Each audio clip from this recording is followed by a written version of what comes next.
that's the case with epic fantasy. It just goes on forever. It was mwah, chef's kiss. Book 3, Oathbringer, was probably my least favorite of the bunch. Book 1, The Way of Kings. I really enjoyed this one. I identify a lot with Kaladin.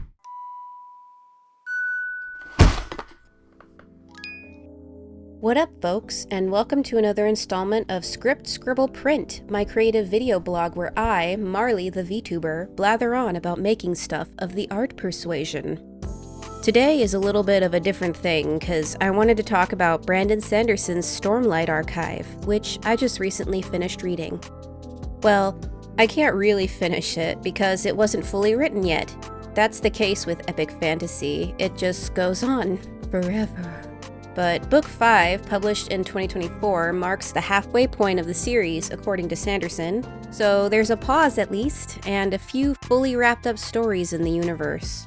I wanted to read the books because I think Sanderson as an author is doing a lot of interesting things. He's also surprisingly polarizing amongst other authors I've talked to. I've had a few people sneer as soon as his name gets mentioned, and others gush about how awesome he is. And for me, well, before I read his books, I listened to his podcast, Writing Excuses, which he used to host with other authors like Mary Robinette Kowal, Dan Wells, and Howard Taylor. There's a new set of hosts now with Don Juan Song and Aaron Roberts. I'd also watched his lecture series about writing on YouTube. All of this was free, by the way. What I'm trying to say is that while he writes books, he's also given a lot of advice and instruction about writing away for free. I probably paid like $20,000 using loans where the interest rate went up every year for my bachelor's degree in English, so the fact that he's giving his college lectures out for free is pretty dope. Yeah, he got extremely lucky that he was chosen to complete a famous epic novel series early in his career, but he's also done a lot of interesting things when it comes to helping other authors. And as a person who remembers times when my family couldn't afford to keep the electricity on, I can really appreciate someone who gives professional advice for free. Heck, that's why I post these vlogs. Not that anything I say is really that professional, but I got a lot of stuff in this brain and I wanted to share it with other folks before I die. So whatever folks say about him, Sanderson is kinda shaping something about how new fantasy authors work. But that's what he does around and about writing. What about his actual writing itself? Well, let's get into it. Oh, and this video is going to be incredibly spoilery, meaning if you haven't read the books, you may not understand what's up. After this point, I'm basically going to give everything away, so proceed at your own peril. Spoiler City after this point. So, I suppose I'll go in order. I'm not gonna do a quote review or anything that deep, just want to go on my memories and feelings after having read everything. But first, I should probably mention that I listened to the whole thing in audiobook form. I drive an hour to a corpo office a few times a week, so audiobooks are kind of the only way I get to read anymore. That, and I read so much for my day job, audiobooks just help me turn my brain off and enjoy things more. Okay. Book 1, The Way of Kings. I really enjoyed this one. I identify a lot with Kaladin. There were a few times the books described his depression and loneliness that got me teary-eyed because I have also battled with depression and loneliness in similar ways. The progression of him going from a slave ready to jump into a chasm in Book 1 to a legendary herald in Book 5 was also pretty cool. The whole time he was fighting depression too. I also found it interesting that he didn't really find a partner despite definitely feeling a lot of loneliness. I almost thought he'd end up with Syl, a romance with his sword. And he kinda did, but more like in a deep platonic way, which, hey, that works for me. It was heartbreaking the way Kaladin struggled even to get antiseptics for his friends in the beginning, having to go out and milk the plant that made antiseptic in secret. I also felt like the book showed how thoroughly people in power control the poverty-stricken. Like, a single offhand order from a clueless jerk in power trickles down to make someone else's life absolute hell. And they don't care. At least Sadeas never did. The clash between how Dalinar took care of his troops versus Sadeas, how a leader's personality is reflected in the people he commands, was very good. It's something I've witnessed in the corpo world too. I've worked in that world for 12 years and had a lot of different people managing me. The Dalinar versus Sadeas leadership is just one example of how the attitudes of the leader trickle through the rest of the group. One cares little for human life, using people as meat for distraction tactics, and the other, while not as fast and efficient in fighting, preserves more lives, and in the end, Dalinar's personality proves to be the more powerful one too. Sadeas made enemies of way too many people, to the point where one of the good guys murdered him, and honestly, no one cared too much about his death. But yeah, back to Kaladin. He's probably my favorite character in the books, and parts I remember most from the book 1 come from him. Like that scene when Syl brings him the poison leaf in the rain, which convinces him not to drop into a chasm. There's also the time he got strung up in a storm and lived, opening his eyes despite being nearly flayed alive. That was cool. And then at the end, when Kaladin rescues Dalinar and Adolin from Sadeas' betrayal by manifesting his Stormlight, it was mwah, chef's kiss. I was cheering him on like it was a ball game or something, and when he crashes down in the Stormlight and Dalinar recognizes him, the payoff felt so good. Then Dalinar trading his shard blade for the freedom of all the bridge crews, so satisfying.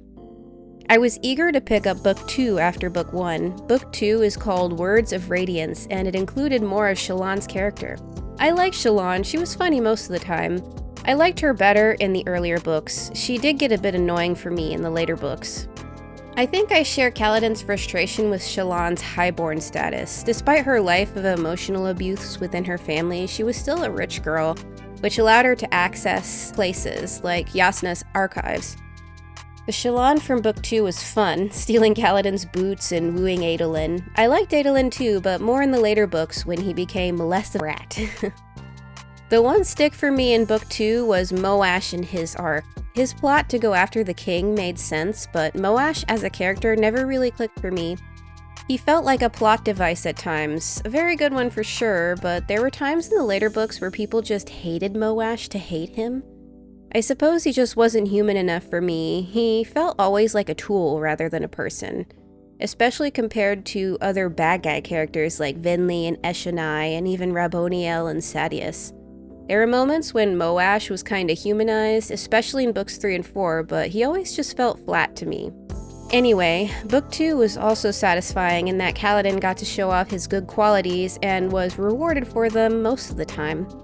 I enjoyed the scene where he was bodyguard to Shallan and Adolin in the menagerie, and especially the pit fighting scene where he jumps into the fight to help Adolin without any armor.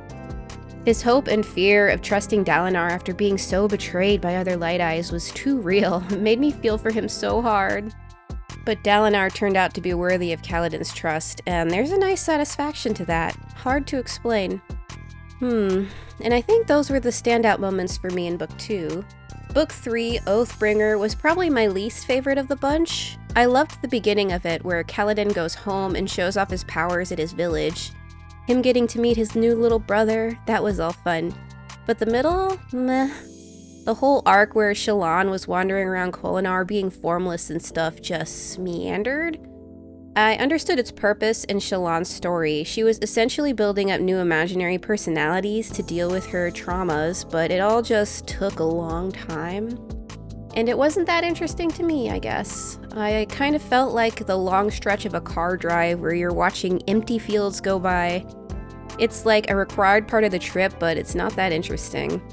I did really like the stuff in Shadesmar though, especially Adolin getting to know his dead shard blade, and the end with Dalinar facing Odium using just a book. That was really cool. And Lift, I almost forgot about her. I read her novella and loved it. She's also a favorite character of mine. Her shenanigans are always funny. Book 4, Rhythm of War, was a bit better than Book 3, but also not the strongest. I did like it more for sure. Again, there were moments where it just kinda chugged along, going through the motions. Mostly the part where Shallan was flapping back and forth between her different personalities, wondering who the spy was. Turned out it was herself all along. And then the whole section where Kaladin was running around the fuse-occupied Urithiru without his powers. It all just took a long time. Oh, Kaladin becoming a therapist was so good. It was corny, but in like the best way. That's one of the main things I enjoyed about the books. There's a certain wholesome corniness to them overall. People flying around with magic, Kaladin becoming a therapist, Syl asking Dalinar for advice on how to help depression Kaladin. It all comes from like a good place, it felt like. The corny, wholesome human place that makes people likable. Dragon Ball Z kinda has that same corniness, like you have people powerful enough to break the Earth's crust, but you have Goku who is terrified of needles, and Vegeta who gets self-conscious about his mustache. I don't know, I just love that kind of stuff. Another thing I liked about book 4 was Navani and Raboniel's whole deal. They were both so like-minded, but so opposed, and wishing they didn't have to be. That whole arc was really heartbreaking for me. Friend longing. If only there was no war, what could they have built together? Stupid wars. Navani bonding to the sibling was also a nice surprise. I liked the sibling as a character, and also the shoutouts to non-binary folks kinda resulting from the sibling not being a gender. Oh, and the fused who just take whatever bodies they have available, but they are female or male in soul. A few queer folks, non-binary here and there. I appreciated them. Oh, and the arc with Adolin was so long, but really satisfying in the end. I was so ready for Maya to start speaking, and when she shouted that all the dead Shardblades Spren chose to die, oof. I love Maya and Adolin's whole deal. Him kinda sorta bonding to a dead Shardblade and bringing it back, so good. Book 5, Wind and Truth, the latest book, was great in my opinion. I don't think it lagged anywhere for me, despite its length. I enjoyed Zeth's backstory, and I love Nightblood the Talking Sword. I read Warbreaker before I started Stormlight, and it was fun to find Nightblood and Basher in another book. I will admit that some of the Herald stuff got confusing for me while I listened. Maybe if I'd read the books with my own eyeballs, I'd be less confused, but I still got the main gist of it all enough to understand. Taravangian as a villain was also excellent. He's so infuriating. The kind of smug righteousness that if you've encountered it, you know what it's like, because it's a normal kind of nastiness, like Umbridge from Harry Potter. I've known people like Taravangian, righteous, unfortunately accurate with a deep, hidden need for power, without ever admitting to anyone they have faults or need help. Makes me annoyed just thinking about it.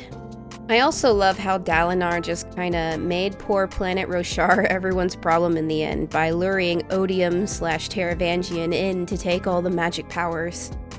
I felt that was as it should be. Hoyd was trying to keep Odium's crazy contained, while the rest of the Cosmere just lived as if there wasn't horrible suffering in one planet, keeping their peace. Child of Omelas much? And Dalinar just letting Odium accept the power of honor and passion to become retribution. Even one of the other gods left the planet, scared. That was pretty good. Oh, and that one bit at the end where Kaladin was trying to play songs to the crazy, bulked-up Herald Ishar. When he asked Kaladin what he was to Szeth, "I'm his therapist." What in Storm's name is a therapist? I laughed alone in my car at that one. A little tongue-in-cheek, kinda acknowledging the cheesiness of the whole situation, but I enjoyed it. Dalinar's death, Taravangian's transformation into retribution, Kaladin and the Heralds protecting the Spren, and the eyes of the Cosmere rounding on that poor planet Roshar.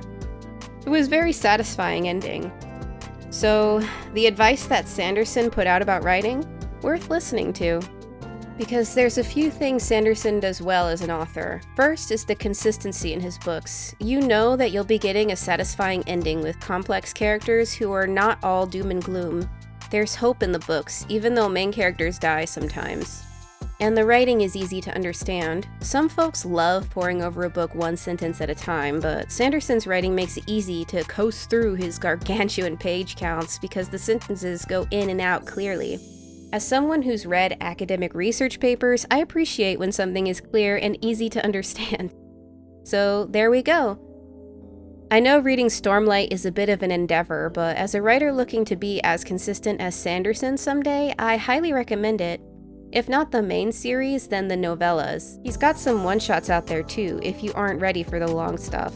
And also, the first book in both Stormlight and Mistborn are surprisingly standalone, so you can read both and not have to read the rest to get a satisfying story. Well, maybe not surprisingly, but I admire Sanderson's ability to give a satisfying story in book 1 and then gives you more of that in later books. It's nice. Well, that's all I got for you today, folks. Have a good one and stay safe out there.